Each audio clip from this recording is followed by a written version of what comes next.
Setiap sore di SKB Mula Warman atau Haji Muhrani, seorang pelatih dengan pengalaman segudang melakukan tugasnya. Dia menempa para calon atlet melalui latihan fisik dan mental yang keras agar mereka siap menghadapi perlombaan nyata.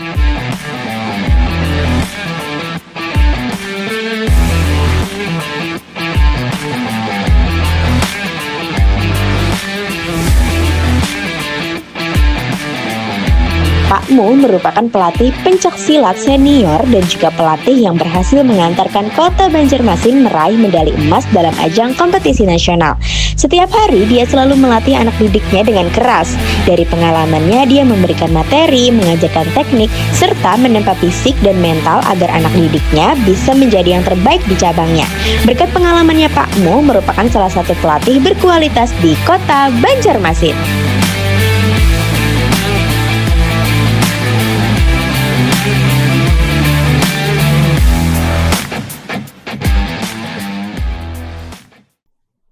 Assalamualaikum warahmatullahi wabarakatuh. Hai semuanya. Balik lagi bareng aku Anissa Auliahmandari yang bakalan jadi host di episode kali ini, yaitu di PDKT. Pas denger kita tahu, kalian denger kita yang ngasih tahu. Nah, di episode kali ini PDKT bakalan ngasih obrolan yang menarik, yang penuh makna dan pastinya juga bermanfaat. Nah, kali ini tema PDKT yaitu tentang olahraga. Nah, teman-teman, yang dimana kalian tahu pastinya olahraga ini tuh sangat-sangat bermanfaat banget bagi kesehatan kita, apalagi bagi kebugaran tubuh kita.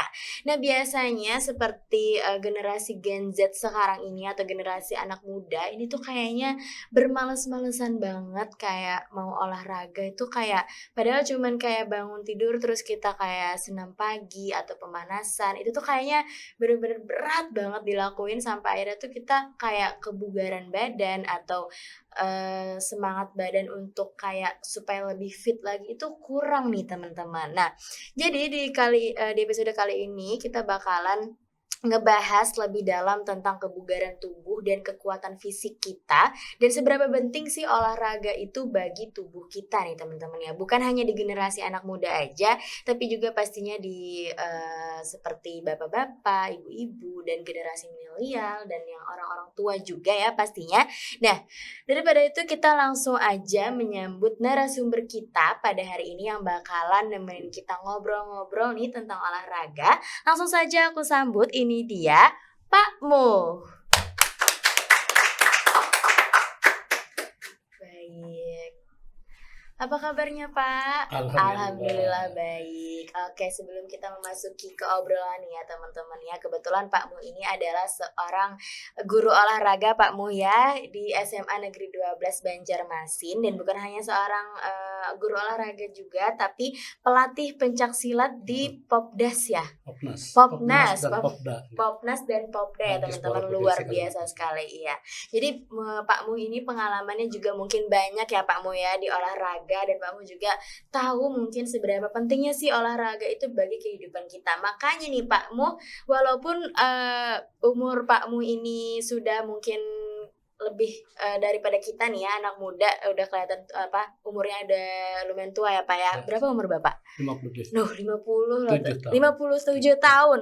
Beliau umur 57 tahun tapi kelihatan masih bugar sekali, masih sehat sekali, karena itu tadi lah Pak, itu tadi ya Pak Mu ya, olahraga itu yang sangat penting ya Pak ya. Jadi buat kalian yang mau umurnya 57 tahun tapi masih bugar kayak Pak Mu nih, kan harus olahraga ya teman-teman ya. Oke Pak Mu. Nah, jadi di sini kita bakal ngobrol-ngobrol nih Pak Mu ya tentang olahraga, kepentingan olahraga, dan pastinya buat penonton di sana juga supaya tahu lebih dalam banget nih manfaat tentang olahraga. Oke teman-teman, sebelum itu podcast ini didukung oleh Bank Kalsel ya teman-teman ya. Oke, kita langsung saja memasuki ke obrolan. Nah, Pak Mu, seberapa penting sih pengembangan potensi fisik seorang anak muda? Untuk pengembangan olahraga, fisik anak muda sangat penting sekali, karena dia anak muda ini masih fit-fitnya. Jadi dia perlu olahraga, karena olahraga itu adalah menentukan kebugaran seseorang.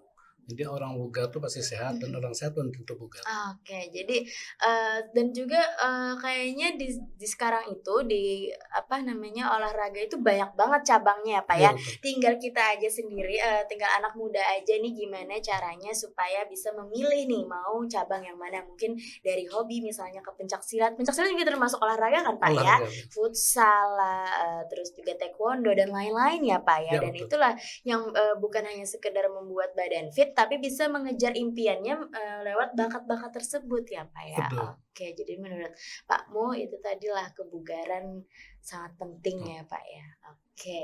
Nah, seberapa penting sih kondisi fisik atlet dalam olahraga pencaksilat? Kalau kondisi fisik itu untuk menentukan penampilan atlet dia harus latihan. Mhm. Jadi latihan itu ada program yang kita buat, itu Mhm. latihannya sepanjang tahun. Mmm. Jadi tidak semudah yang kita bayangkan. Oke. Kita latihan terus terang saja dalam olahraga prestasi itu 9 kali 1 minggu. 9 kali 1 minggu. Latihan. Banyak sekali ya, Iya. Pak, ya? Pagi, Sering. sore, Iya. ya malam kadang-kadang. Mhm. Menyesuaikan dengan Mhm. jadwal pertandingan di atlet tersebut. Mhm. Jadi untuk menentukan dia fit atau tidak hanya dengan latihan. Kalau tidak latihan berat. Oke. Latihan itu kan ada beberapa Mhm. macam, latihan teknik, Mhm. fisik, taktik, strategi dan Mhm. mentalnya. Itu yang kita latih biasanya di lapangan. Oke, apalagi, ini adalah untuk seorang atlet ya, Iya Pak, ya, betul. sangat penting sekali karena walaupun tidak tanding juga harus tetap latihan, Pak, ya, Iya. apalagi kalau mau tanding teman-teman ya. Jadi buat atlet juga jangan sampai bermalas-malasan untuk latihan karena, biasanya nih, Pak, ya, kalau kayak udah lama nggak latihan gitu ya, pasti dia kayak badannya udah nggak sebugar, nggak se-fit itu lagi. Betul, Jadi betul, nanti betul. pas kayak disuruh latihan atau tiba-tiba mau tanding jadi kaget nih Hmm. badannya. Jadi walaupun mau tanding atau enggak tanding ya teman-teman ya, bisa tuh latihan konsisten ya, Iya seperti betul. kata Pakmu tadi 9 kali Pak ya dalam seminggu, itu Betul. luar biasa sekali. Tapi walaupun banyak seperti itu, tapi pasti banyak banget manfaat yang didapat oleh atlet-atlet tersebut. Oke, luar biasa sekali. Nah, bagaimana sih cara pelatih nih, seperti Pakmu kan adalah pelatih pencaksilat, gimana sih cara mengetahui potensi fisik dalam diri yang ada di dalam diri seorang atlet? Untuk pelatih biasanya kita melihat Mhm. waktu kita melatih kondisi atlet itu di waktu latihan. Jadi kita menilai atlet itu hanya dengan pantauan atau Oke. dengan kamera, bisa Mhm. dengan TV. Tapi untuk pelatih itu biasanya punya catatan. Dia ada catatan, oh hari ini kondisi fisiknya tidak baik, oh ini Mhm. baiknya, ini meningkat. Jadi programnya itu kita ada yang 1 minggu, Mhm. ada yang 1 bulan, ada yang 1 tahun. Jadi tidak berhenti di situ Mhm. saja. Makanya kalau untuk menentukan atlet itu mau juara, kita lihat ada tesnya. Biasanya sebulan sekali kita mengambil tes tersebut. Mhm. Sehingga kita dapat melihat oh atletnya ada peningkatan atau tidak. Oke, seleksi ya, Pak, ya? Itu tes fisik Oh, dulu. tes fisik Kalau dulu. seleksi itu kan untuk mengambil Untuk ke pertandingan ya, pertandingan, Pak, ya. ya? Oke, tes fisik itu terlebih utama ya, Pak, ya, tadi. Oke, jadi, pelatih bukan hanya seorang pelatih aja nih, teman-teman, tapi pelatih juga pastinya banyak persiapan untuk menyiapkan untuk atletnya supaya lebih persiapannya lebih Iya panjang, yang betul. dimana tadi adalah mencatat, melihat bagaimana fisik-fisik Iya. seorang atlet tersebut ya, antara, "Oh, ini kurang fit, oh ini kayaknya semangat banget nih, kayaknya ini fit banget nih kondisi badannya," seperti itu ya, Iya Pakmu, betul. ya. Bukan hanya sekedar melatih saja nih teman-teman ya, tetapi pastinya Pakmu juga banyak catatan, banyak yang emang harus Pasti. Iya diperhatikan. betul. Oke. Nah, apa aja sih kemampuan fisik yang harus dimiliki oleh seorang atlet pencaksilat? Iya, kemampuan fisik tadi kita sebutkan ada beberapa macam. Biasanya kita tuh ada 8 Mhm. kemampuan fisik. Yang pertama adalah kekuatan, kecepatan, reaksi, keseimbangan, eh, ada 8 lah Mhm dari mhm fisik itu mhm. yang kita latih. Itu yang menentukan atlet tersebut baik atau tidaknya. Mhm. Dia kita lihat. Jadi melatih itu tidak sembarangan. Oke, iya, Harus benar. ada yang dilatih. Mhm. Misalnya misal angkat besi, Mhm. itu kan kita melatih kekuatan. Iya. Kalau silat biasanya kita melatih kecepatan, Mhm. melatih reaksi dan kekuatan. Semuanya itu ada di olahraga. Mhm. Oke, jadi itu tadi guys, kita harus secara detail juga ya Iya, sebagai betul. pelatih untuk melihat tadi antara kecepatan, keseimbangan, Mhm. apalagi pencaksilat itu berlawanan Pak ya, Iya. bukan Bekelahi gitu. bekelahi aja orang-orang tuh. Bukan seperti kayak futsal mungkin atau bola ya, Iya. itu kan saling mungkin ada taktik-taktik Iya, tersendiri, betul. tetap yang kayak itu kan banyak ya Pak ya. Sedangkan pencak silat ini satu orang kan Pak ya. Satu orang di mana satu orang itu berlawanan nih teman-teman, berkelahi yang dimana itu bukanlah hal yang sangat mudah. Iya. Jadi yang dimana pelatih memang harus benar-benar melihat secara detail gimana kecepatannya, keseimbangannya, dan teknik-tekniknya yang lain Pak ya. Oke, jadi Pak Mu sangat-sangat memperhatikan 8 teknik itu tadi ya Pak ya. Fisiknya, Ya, teknik fisik seorang atlet tersebut. Oke. Nah, apakah kesiapan kondisi fisik seorang atlet itu bergantung pada pelatih dan lingkungan nih Pak? Iya. Semuanya itu memang tergantung pada lingkungan, kepada atletnya. Kita biasanya kalau mau melatih, kita ambil nadi awal dulu. Nadi awal itu biasanya kata nadi basal itu dari bangun tidur, kita ambil nadinya 1 menit. Kalau nadi 1 menit itu kita tahu, nanti waktu latihan itu kita sebelum latihan kita ambil dan sesudah latihan kita ambil. Jadi dengan di nadi itu tadi kita tahu bahwa anak ini fit atau tidak. Jadi anak tidak bisa berdusta dia. Pak saya lelah Pak, ambil nadinya, kamu masih fit lagi gitu. Dengan nadi tadi lewat sini bisa, lewat sini bisa. Itu biasanya pelatih mengetahui apa namanya fit atau tidaknya atlet tersebut. Oke, berarti teman-teman tidak sembarangan nih kalian seorang atlet ya bisa berdusta karena pelatih kalian pasti sudah mahir juga yang pastinya ya, karena seorang atlet bisa mencek dari nadi nih ya teman-teman. Nah, buat penonton juga yang pastinya mungkin di luar sana tidak tahu nih Pak ya, kalau apa tadi namanya seorang atlet itu kalau nggak sehat atau sehat bisa dicek lewat nadi. Saya sendiri juga baru tahu nih Pak ya. Jadi tidak bisa nih atlet berbohong, aduh Pak lemes nggak mau latihan, sini cek kata Kakmu. Cek dulu nih pelatihnya. Dan jadi benar-benar ya seorang pelatih dan lingkungan itu sangat-sangat berpengaruh sekali sama atletnya, karena yang pastinya pelatih juga maunya yang terbaik untuk atlet, untuk anak atlet yang dididik, karena pastinya pengennya tuh selalu yang terbaik, yang bagus skillnya ya, teknik-tekniknya dan segala macam. Itulah tadi kenapa sangat-sangat diperhatikan sampai mencek nadi itu tadi. Oke Pak Mu, mungkin ini kita udah panjang banget ngobrol-ngobrol. Pak Mu boleh kita minum terlebih dahulu ya Pak Mu ya, karena minum juga pastinya sebagian untuk bikin badan kita jadi fit ya teman-teman ya. Oke. Bismillahirrahmanirrahim. Kita minumnya pakai gelas Bangkalsel ya teman-teman ya.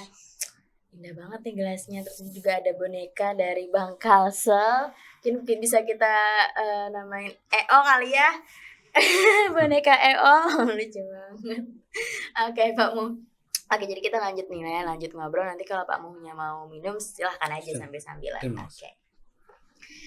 Nah, gimana sih cara pelatih dalam menyusun pola latihan agar memiliki dampak yang efektif terhadap seorang atlet? Iya. Seorang pelatih biasanya kita disuruh menyusun program latihan.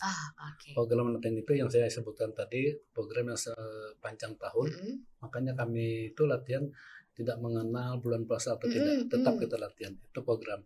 Program itu disusun oleh pelatih, dilaksanakan oleh atlet sama-sama. Kita sama-sama. Nah, maka program itu program tadi ya, program harian tadi, ada yang mingguan, ada yang sebulan, dan itu sepanjang tahun. Itu ada pertandingan atau tidak, tetap kita latihan untuk menjaga fit atau tidaknya atlet dan bugar atau tidaknya atlet. Jadi tidak sembarangan kita melatih, itu kita ada catatan-catatan tertentu. Program tadi yang kerjasama dengan atlet dengan pelatih. Ini program kita ini hari ini, ayo kita laksanakan. Nanti makanya saya sebut yang pertama tadi, kita bulan ini kita harus tes kamu meningkat atau tidak gitu. Kalau kamu anggaplah lari 15 menit misalnya, dia dapat nih 3 kilo atau 3.500 bulan pertama, bulan kedua mungkin dapat 3.600, meningkat. Kalau dia menurun ketahuan. Dapat pertama 3.500, ketahuan yang kedua 3.000 saja. Berarti ada sesuatu nih, atlet ini mungkin sakit atau pola makannya atau di lingkungannya, keluarga kita tidak tahu.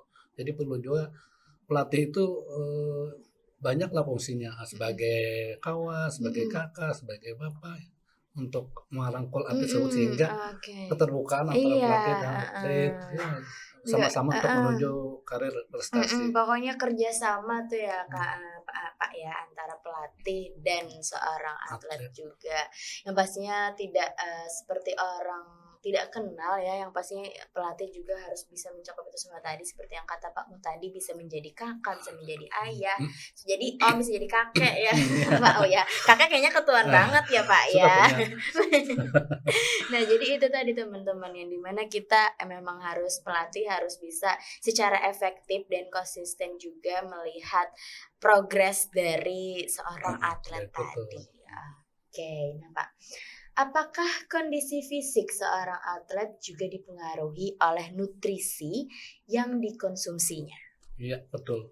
Itu sangat mendukung sekali nutrisi itu. Kita melatih atlet terlalu berat misalnya, Iya. tapi makanannya dia kurang tuh akan lebih bahaya. Makanya antara makan dengan latihan itu Harus seimbang, iya.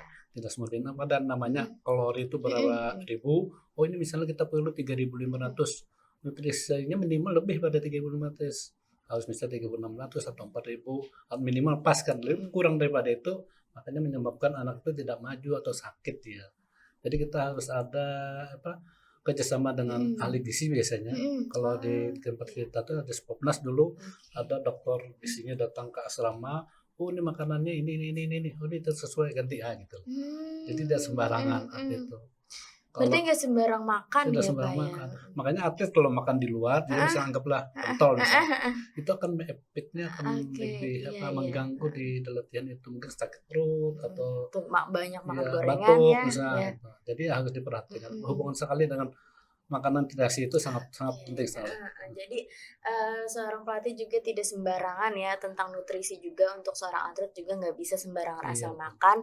Apalagi kalau tadi katanya pelatih juga kerjasama sama ahli gizi ya, sampai didatangkan ahli gizi untuk mencek apakah nutrisi yang dikonsumsi anak ini cukup atau tidak, atau seperti apa ini. Oh ini kayaknya kebanyakan makan gorengan nih, jadinya kayak gini.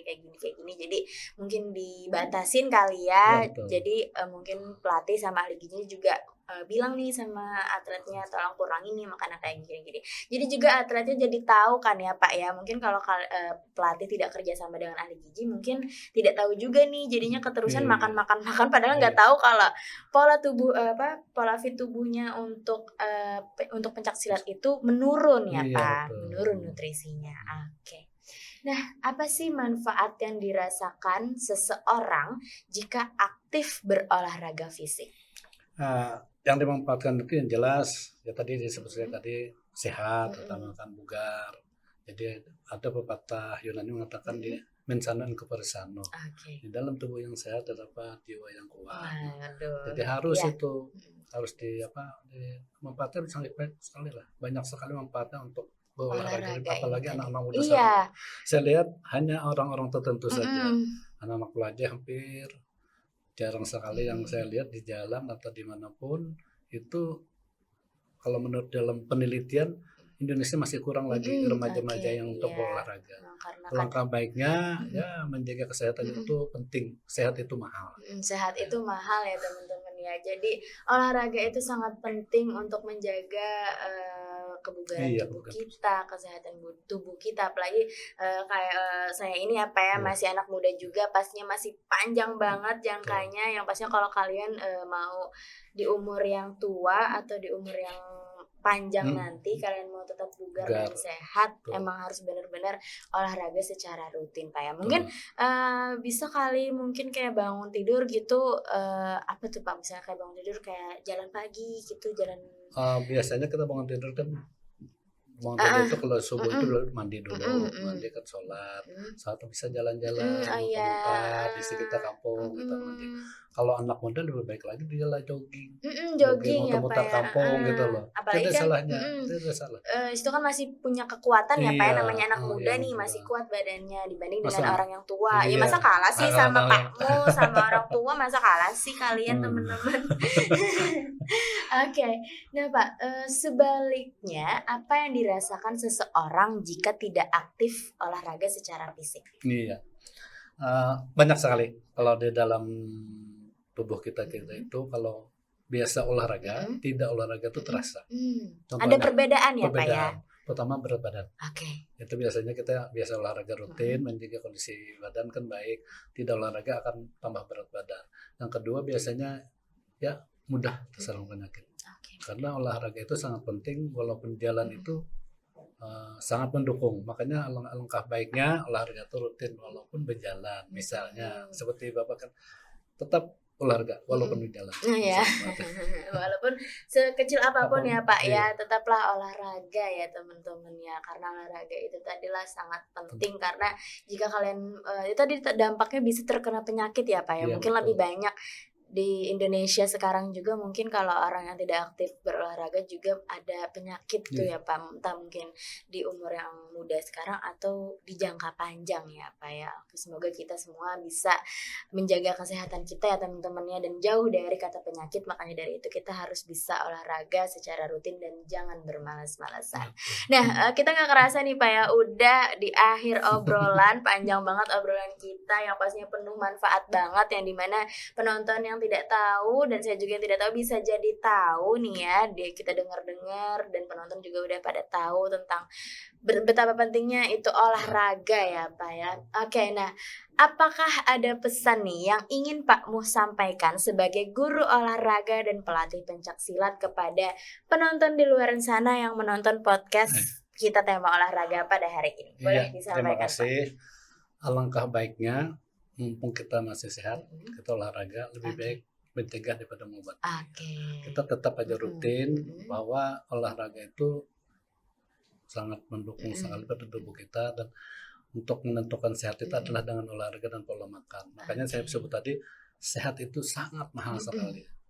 Jadi alangkah baiknya mumpung kita bisa olahraga berolahraga aja. Dimanapun bisa, di halaman atau di kampung atau di sekolah itu bisa, dimanapun. Di kamar Olahraga juga bisa Pak ya. Di kamar itu misalnya Iya. dengan sit up, push up, ya kan? Benar, Atau dengan benar. skipping. Iya, oke. Tetap. Iya. Kalau Bapak biasanya ada alatnya, ada skipping atau sit up, push up itu tetap. Alat-alat juga tidak terlalu mahal-mahal kan Mahal, teman-temannya, iya. jadi mungkin bisa aja dibeli gitu Iya, betul, buat betul. buat kesehatan kita juga nih teman-teman ya, karena sehat itu sangat-sangat penting. Oke, itu tadi penonton pesan dari Pak Mu, seorang guru olahraga yang dimana beliau sangat-sangat banyak juga pengalamannya, dan seperti yang kalian lihat beliau sudah umur menanjak 57 tahun tapi beliau masih sehat dan bugar. Nah, kita harus seperti Pak Mu ini ya teman-teman. Kita harus contoh seperti Pak Mu ini untuk kita jangan bermalas-malasan Betul. berolahraga. Lebih baik kita mencegah daripada mengobati ya Pak ya, Betul. daripada kita nanti di akhirnya menjadi susah untuk menangani diri kita Iya, sendiri. betul. Oke teman-teman, jadi itu tadi podcast kita pada hari ini tentang olahraga. Luar biasa sekali Pak Mu yang sudah menceritakan pengalamannya dari menjadi pelatih, menjadi guru olahraga, dan juga banyak ngasih motivasi ke teman-teman semuanya. Oke, sebelum podcast ini berakhir, saya disclaimer lagi kalau podcast ini berlangsung dan terlancarnya karena ada sponsor dari didukung oleh Bank Kalsel ya teman-teman ya. Oke. Terima kasih Bang Kalsel. Oke, mungkin segini dulu podcast kita pada hari ini di PDKT kali ini tentang olahraga. Saya sebagai host Anissa Auliewandari izin pamit undur diri, dan ada juga Pak Mu di sini sebagai narasumber. Saya berterima kasih banget buat kalian yang udah nonton video kali ini. Saya akhiri. Wassalamualaikum warahmatullahi wabarakatuh. Waalaikumsalam.